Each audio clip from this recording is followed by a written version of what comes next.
Hey sports fans, Coach Nick here and welcome to B-Ball Breakdown. I was watching the Lakers-Grizzlies game from last night and big playoff implications for both teams. The Jazz had just won, the Lakers needed to keep pace, and there was a key run in the first quarter which makes you realize how important the entire game is because it gave the Lakers separation they never lost. It was an 11-1 run with some key mistakes by the Grizzlies and some good plays by the Lakers. And even after that, the Grizzlies actually outscored the Lakers for the rest of the game. But that big run caused enough to give them the game. And I'm going to show you something that's really fascinating with the Lakers defense that has my mind just blown. Let's start with something stunning. The Lakers are now defending the pick and roll with ice. Blake forces the ball handler away from the screen and Pau slides down to contain. They are more than happy to give Z-Bo this shot all day. The Lakers run horns with Kobe on top, which almost always becomes pick and roll. And this is the only way Dwight should get post-ups, using his speed to get to the front of the rim for deep position out of the roll. It's what works so well in Orlando. And here's a crazy sequence. The ball never gets below the free throw line before this long Prince brick. This allows the Lakers to push the ball, and Dwight uses his speed to rim run. Conley shouldn't be anywhere near the basket, gets in Mark's way, but there's an incredible Tony Allen block. Memphis knows it's in trouble when Tony Allen tries to bring the ball up though. His head is up, but he still doesn't see Dwight strip him. As the Lakers begin their attack, watch how bad Prince's effort is to find the best player in the building, giving up penetration.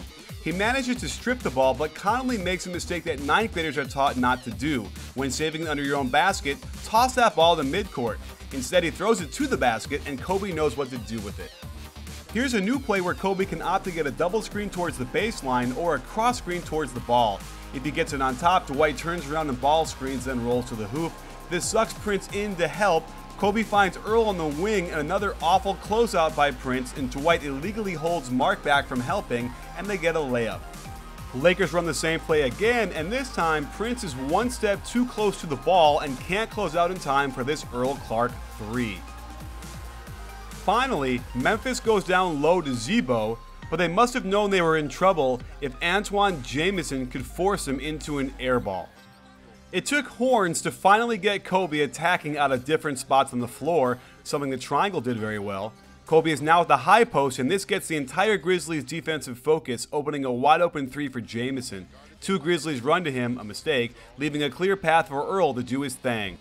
Moving on to the crucial fourth quarter, Memphis steals the loop from the Spurs with Bayless playing the Tony Parker role, and it gets an opening for Conley. Unfortunately for him, it's to his right, where he is a poor finisher. The Grizzlies have a strange lineup with two point guards and John Lure in, forcing 6'10 Earl Clark to guard the 6'3 Jared Bayless. They ice this, but on the rescreen, Bayless hits a tough shot over Clark. Out of horns, Kobe opts to come out on top for the ball, and on the screen gets Lure switched onto him. Bayless helps one pass away, giving up a wide open 3 to Earl Clark.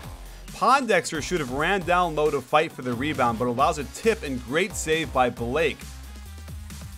Kobe makes the right play, kicking it to Clark, who should have shot it, and also should have lobbed this to Dwight. A flaw in the Grizzlies' offense is posting Z-Bo up on the right side with Conley there to feed him. Since Howard fronts, there's no help, but Conley has already showed how poor a finisher he is with his right hand. The Grizzlies don't play ice on pick and rolls, forcing Z-Bo to hedge high. He's way too slow to get back on Pau when he rolls. Here, watch how Blake forces the ball handler down to the baseline with ice defense. Pau is supposed to get a hand up on his brother's long jumper, but Clark does the wrong thing, helping one pass away, giving up a Bayless 3. The Lakers get away with this mistake. Clinging to a 1-point lead, the Lakers opt to isolate 1-4 flat with Kobe. I find this strange since they got so many great shots out of horns. Kobe misses a tough shot, Conley falls asleep and lets Blake get the rebound, a game-changing mental error. The Lakers run more precious time, then find Pau on the slip. 4 Grizzlies collapse, big mistake, leaving Blake wide open, and that rotation lets Dwight get perfect position and Lakers retain possession again. The Grizzlies are not in a bad position. One stop and they have the last shot to win the game. Lakers run pick and roll, and Pondexter goes underneath the screen, which is a crazy idea when guarding Kobe. Lakers rescreen and Kobe gets a decent look, but can't hit. Here's the most interesting possession of the game. Lakers have a foul to give. Normally they'd wait as long as they can to take it, making Memphis inbound the ball again.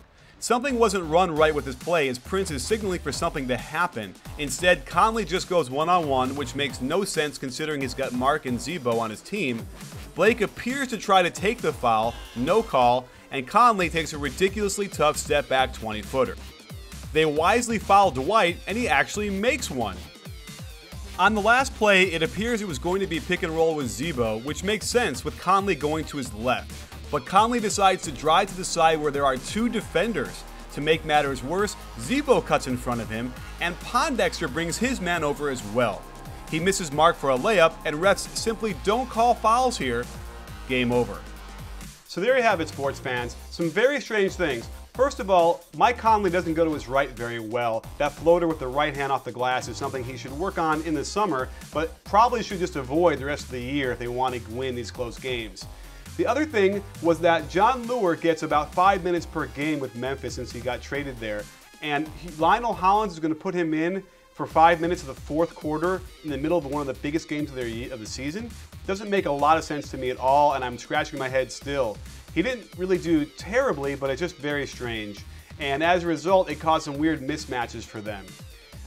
The other thing is that it's not to be overlooked. The Lakers are now running ice on defense, and it's never happened where I've seen a team just switch their philosophy at the end of the year. But this poses some problems for other teams because if they run this right, it makes Dwight Howard much more effective down low defending that because they can take the ball handler away from the screen and force him exactly where they want him to go.